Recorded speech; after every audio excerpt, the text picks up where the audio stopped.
요한계시록에 7교회가 나오거든요.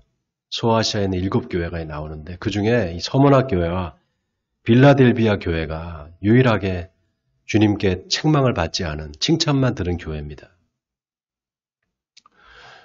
오늘 여러분 본문을 이렇게 보시면 제일 처음에 예수님께서 이제 사도 요한을 통해서 서머나 교회 사자에게 편지하라 이렇게 하시면서 뭐라고 말씀하시니까 하면 처음이며 마지막이여 죽었다가 살아나니가 이르시되 바로 당신을 말하는 거죠.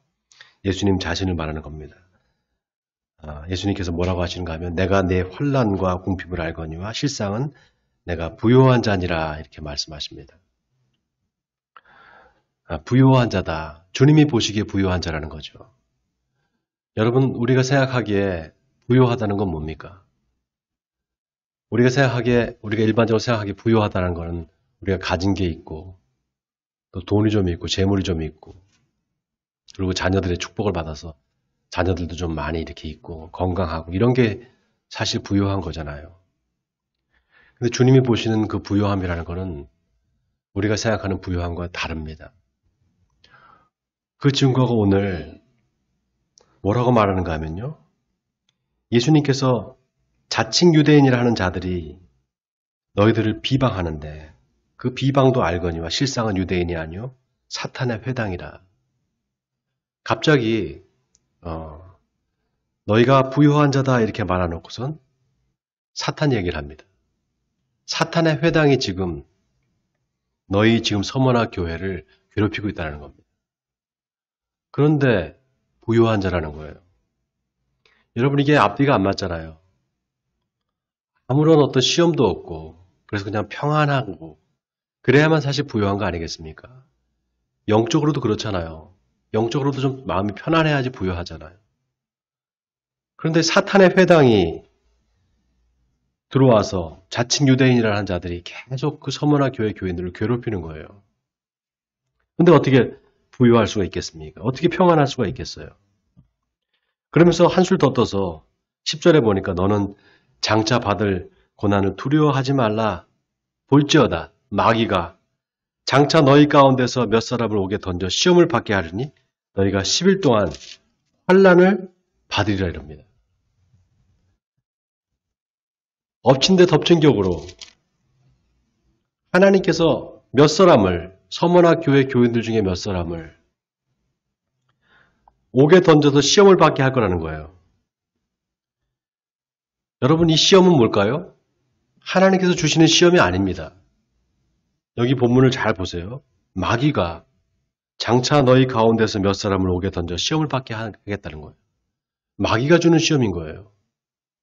여러분 마귀가 주는 시험 이거는 하나님이 주는 시험과 다른 겁니다. 마귀가 주는 시험은 어떤 시험입니까? 어떻게든지 하나님을 믿는 믿음에서 떨어뜨리게 하려는 거예요. 시험에 들게 해서 교회를 떠나게 하고 교회에 머물지 못하도록 그냥 교회를 그만두고 나가도록 그렇게 하는 그 시험이 바로 마귀가 주는 시험이잖아요. 그런 시험을 주겠다는 거예요. 여러분 이거는 유혹입니다. 유혹. 마귀가 주는 시험은 템테이션이라고 그래요. 템테이션. 테스트가 아니고요. 템테이션입니다. 하나님이 주시는 시험은 테스트라고 그래요. 그 시험을 통과하면 하나님께서 복을 주십니다. 근데 마귀가 주는 이 시험은 자칫하면은 이 유혹에 빠지면은 하나님을 떠날 수가 있는 거예요. 그 시험을 줄 텐데 10일 동안 너희가 환난을 받을 때 네가 충성해야 된다. 죽도록 충성하라 이렇게 말합니다. 그러면은 내가 생명의 관을 내게 주리라 이렇게 말해요. 여러분 과연 이 시험이 과연 뭘까요? 마귀가 주는 이 시험이 과연 뭐였을까요? 구체적으로 성경에 나와 있지는 않지만 여러분 우리가 한번 생각해 볼 수 있을 것 같아요. 우리 교회가 여러분 아시다시피 올해로 이제 9년째거든요. 내년이면 이제 10년 차입니다. 교회 개척한 지. 근데 교회가 그동안 쭉 돌아보면 여러 번의 성장 기회가 있었어요. 그러나 교회가 매번 어떤 시험을 당할 때 그 시험을 잘 이렇게 통과했어야 되는데 마귀가 주는 시험인 줄 모르고 처음 몇 번은 마귀가 준 시험인지도 모르고 그냥 그렇게 지나갔습니다. 근데 나중에 지나가 보니까 이건 마귀가 주는 시험이었구나라는 것들이 몇 개 있었어요. 여러분도 아마 아실 거예요. 우리 장로님은 아실 거예요. 그동안 신천지가 들어와서 우리 교회를 한번 휘집어 놨고 또 어떤 일인지 모르지만 하여튼 성도들 사이에 약간의 갈등 때문에 그렇게 또 몇 사람이 나갔습니다. 근데 참 그게 목사 입장에서는 참 가슴 아픈 일이었어요. 아무것도 아닌 일인데 아무것도 아닌 일에 갑자기 사람이 마음이 돌아서고 그래서 나간다고 하고 그럴 때 목사가 이제 어찌할 바를 몰라서 인간적인 마음에 잡았단 말이죠. 그런데 또 이제 싫다고 나가는 겁니다. 그러니까 옆에 있는 성도들도 영향을 받게 되죠. 근데 지금 생각해 보니까 물론 제 불찰이기도 하고 목회자가 좀 이렇게 못나서 그럴 거다 이렇게 생각이 들기도 하고요. 또 어떤 여러 가지 이유가 있겠죠. 그러나 지금 생각해 보면 돌이켜 보면은요. 결국은 하나예요. 결국은 이게 영적인 거였습니다. 결국은 마귀의 시험이었어요. 그거를 이제 와서 깨닫게 돼요. 이게 마귀의 시험인데 라는 것을. 근데 여러분 이게요. 너무나 당연한 거예요. 생각해보면 너무나 당연한 겁니다. 왜 당연한 건가 하면요. 예수님께서 분명히 말씀하셨거든요. 예수님께서 분명히 너희가 예수를 믿고 그 말씀대로 살려고 하면은 반드시 고난과 핍박이 올 거다 그랬습니다. 우리 에베네셀 교회가 여러분 아시다시피 뭐가 있습니까? 재력 있는 사람이 있습니까? 아니면 실력자들이 있습니까? 목사를 비롯해서 성도들도 다 고만고만한 삶을 살잖아요. 근데 이런 작은 공동체에 그래도 어떻게든지 믿음으로 살아보려고 하는 사람들이 모인 공동체예요. 그런데 마귀가 시험하지 않겠어요? 마귀가 시험을 하죠. 여러분 그래서 마귀의 시험은 그리고 마귀를 통해서 오는 그 시험과 고난과 핍박은 예고된 겁니다. 예고되어 있다는 거 이게 굉장히 중요해요, 여러분. 그렇기 때문에 예수님께서 뭐라고 하시는가 하면은요. 너는 장차 받을 고난을 두려워하지 말라라는 거예요. 왜냐? 예고되어 있는 고난이라 이 말입니다. 그 예고되어 있는 고난을 받는 서머나 교회 교인들 너희들 복되다 이 말이에요. 여러분 이게 굉장히 놀라운 하나님의 섭리입니다. 교회가 하나님의 말씀에 더 가까이 가려고 하고 성도들이 더 열심히 하나님 말씀을 지키려고 하면 시험도 더 강해집니다. 마귀가 주는 시험이 더 강해져요. 그럴 때 영적으로 깨어 있어야 돼요. 이게 마귀가 주는 시험이구나. 이거를 깨달을 수 있어야 됩니다. 그런데 대부분 그걸 깨닫지 못한 상태에서 잘못되는 경우가 많아요. 그걸 실족이라고 하잖아요. 교회가 조금 부흥되려고 하면 그렇게 마귀가 시험하는 거에 넘어가고 또 다시 주저앉고 또 그러다 보니까 코로나가 와서 또 예배를 못 드게 되니까 모이지 못하니까 기도도 못하게 되고 그러다 보니까 또 몇몇 시험에 들어서 사람들이 떠나가고 그렇게 엎치락 뒤치락 하다가 오늘날 9년째 된 우리 교회의 모습은 여전히 연약합니다. 그러나 여러분 우리가 낙심할 필요가 없어요. 왜냐하면요 오늘 서문학교회가 바로 그런 교회였어요. 서문학교회에 수많은 고난과 핍박이 있었습니다. 왜 서문학교회에 책망할 일이 없겠어요? 여러분 생각해 보세요. 어떤 교회든지 사람들이 모이면 다 문제가 발생하게 돼 있어요. 왜 책망할 게 없겠습니까? 그러나 예수님께서 책망하지 않아요. 왠 줄 아세요? 책망하기에는 너무 고난이 많은 거예요. 위로해주기도 바쁜 거예요, 이 교회는. 위로를 받아야지 책망할 교회가 아니라는 겁니다. 여러분, 우리 에베네셀 교회, 저는 하나님께서 너무너무 사랑하시는 교회라고 생각해요. 우리 교회를 예수님께서 얼마나 사랑하시는지 여러분이 좀 아셔야 돼요. 저는 그걸 느낍니다. 왜냐하면요, 하나님께서 아직도 저한테 제가 성경 말씀을 준비할 때 하나님께서 직접 말씀해 주세요. 주님께서 이거는 이렇다, 저거 저렇다 말씀해 주십니다. 이거는 그 뜻이 아니라 이 뜻이야 이렇게 말씀해 주십니다. 그런 목사가 많이 있는 줄 아세요? 많지 않습니다. 하나님께서 늘 성경을 보는 통찰을 저한테 주셔요. 왜냐? 바로 여러분들을 위해서입니다.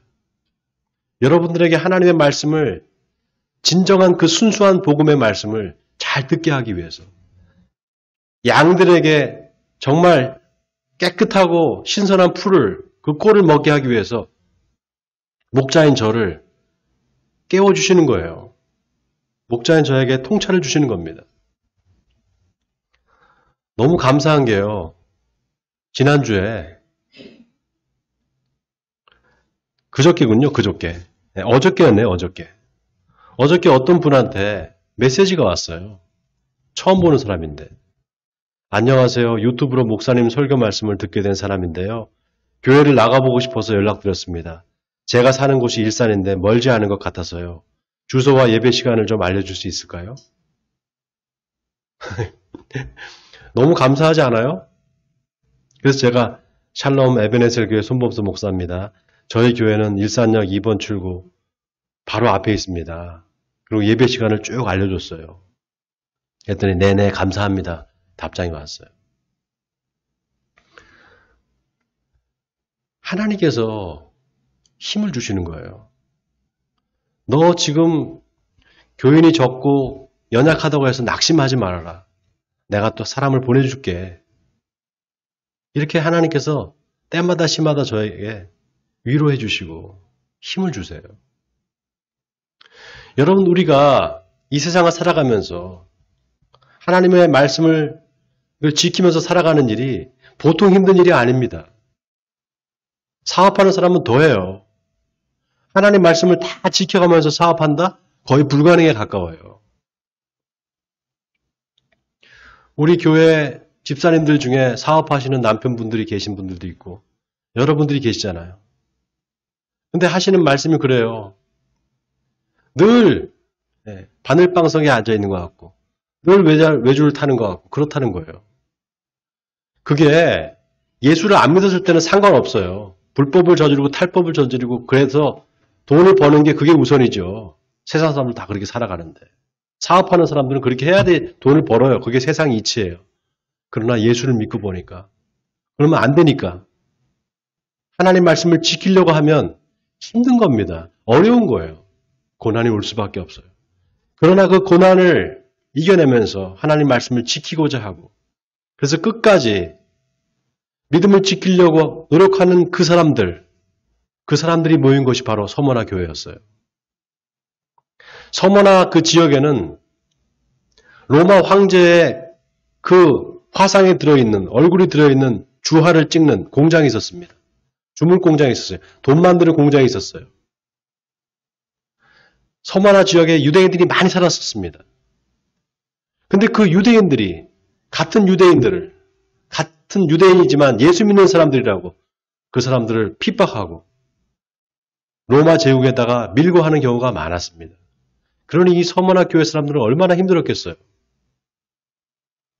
우상 숭배 그 도시에서 우상을 숭배하지 않고 하나님만을 섬기고 하나님의 말씀대로 살려고 노력하는데 거기에 대고 같이 동족이라는 사람들이 고발을 하고 못 살게 구니까 얼마나 힘들었겠습니까? 그런데도 불구하고 이 서머나 교회 사람들은 끝까지 믿음을 지켰던 거예요. 그렇기 때문에 예수님께서 내가 네 환난과 궁핍을 알거니와 실상은 네가 부유한 자니라 이렇게 말하는 겁니다. 지금 핍박이 오고 많은 사람들이 서머나 교인들을 힘들게 할지라도, 그래서 그들의 삶이 너무 힘든다고 할지라도, 마귀가 계속 공격을 해서 마귀의 시험에 있다 할지라도 주님의 그 말씀을 지키려고 하는 그 믿음 때문에 예수님이 보시기에는 부유한 자다 이 말입니다. 저는 우리 에베네셀 교회 성도들이 그런 사람들이 되길 바랍니다. 마치 서문화 교회 교인들처럼 핍박 중에서도 환난 중에서도 끝까지 그 믿음을 지키고 주님을 사랑하는 그런 교회, 그런 성도들이 되기를 바랍니다. 제가 여러 가지 그 어려움과 힘든 것들을 겪어가면서 이제 10년 가까이 목회를 하다 보니까요. 저한테 한 가지 드는 생각이 있어요. 그게 뭔가 하면 여러분 잘 들으세요. 교회가 부흥하기 위해서 꼭 하나 지켜야 될 게 있어요. 그건 뭐냐 하면요. 내 의의를 드러내면 안 된다는 거예요. 교회의 목사가 그 교회 주인이 아니잖아요. 교회의 머리는 예수님이세요. 우리는 그저 지체일 뿐입니다. 그러나 교회는 목회자가 있고 전도사님들이 계시고 또 장로님들이 계시고 권사님들이 계시고 나름대로 어떤 조직체가 돼 있어요. 그런데 그 조직은 다 섬기는 조직입니다. 서로가 서로를 위해주고 섬기는 거지 누구 위에 군림하는 게 아니에요. 이 말은 뭐냐? 내가 아무리 봉사를 하고 노력하고 해도 그 공을 내가 받아서는 안 된다는 겁니다. 다 그 공은 하나님께 돌아가야 돼요. 그렇게 돼 있어요, 교회는. 그래야지만 교회가 성장할 수 있어요. 누구 한 사람이든지 내가 이렇게 교회 봉사를 많이 하니까, 내가 이렇게 열심히 하니까 나를 좀 봐주세요. 내가 이런 사람이에요. 라고 자기를 드러내는 순간 그 교회는 성장하지 못합니다. 거기서 정체될 수밖에 없어요. 심지어는 그런 경우도 있어요. 이거는 제 얘기는 아니지만 어떤 목사님들이 그래요. 교회가 시험에 들려고 하면 별것도 다 아닌 것 같고 시험에 든다는 거예요. 어느 날 갑자기 목회자가 이렇게 뭐 똑같이 예전처럼 똑같이 평소처럼 똑같이 설교하고 이렇게 나가서 성도들 나가기 전에 이렇게 악수를 하잖아요. 보통 그렇게 하지 않습니까? 근데 어느 날 갑자기 어떤 성도가 그러더라는 거예요. 목사님이 변했다고. 왜 변했냐 그랬더니 자기가 인사를 하는데 인사도 안 받아주고 악수도 안 했다는 거예요. 악수를 하면서 딴 사람 보면서 악수를 했다는 거예요. 이렇게. 그래서 시험에 들었다는 거예요. 자기를 무시하는 거라고 말이지. 어떻게 나를 무시할 수 있냐, 목사님.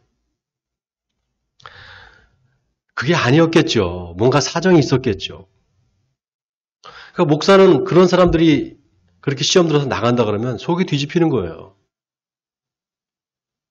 속이 썩어요, 썩어. 정말. 그 유기선 목사님 설교를 들어보니까 그렇더라고요. 어느 날 갑자기 막 목사님 뭐 이렇게 저렇게 섭섭합니다 하면서 그냥 나가버리더라는 거예요. 내가 무슨 얘기를 들었는데 목사님 그럴 줄 몰랐다 그러면서. 그래서 무슨 얘기를 들었냐 했더니 그건 말해줄 수 없다라는 거예요. 그러면 그 말 못 듣고 그렇게 나가는 심정이 어떻겠어요? 내보내야 되는 심정이. 속이 썩는 거죠. 그래서 그랬대요. 아니 집사님 그렇게 나가면 목사는 죽습니다. 그 말에. 제발 그 말이라도 해주고 가라고. 그랬다는 거예요.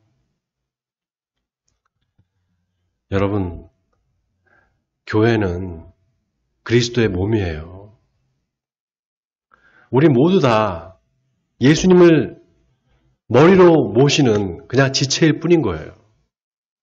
그러니까 우리한테는 늘 자랑할 것이 없어요. 그저 예수님만 자랑해야 돼요.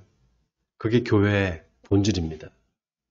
바라기는 오늘 이 책망을 듣지 않고 칭찬을 들었던 이 서문화 교회 교인들처럼 고난 중에도 거기에 굴하지 않고 끝까지 주님을 사랑하고 교회를 사랑하고 그래서 성도를 사랑하고 그래서 마지막 때까지 주님을 끝까지 기다렸던 이 서문화 교회 교인들처럼 우리 에베네셀 교인들도 끝까지 주님 오시는 그날까지 충성을 다하는 저와 여러분이 되기를 바랍니다.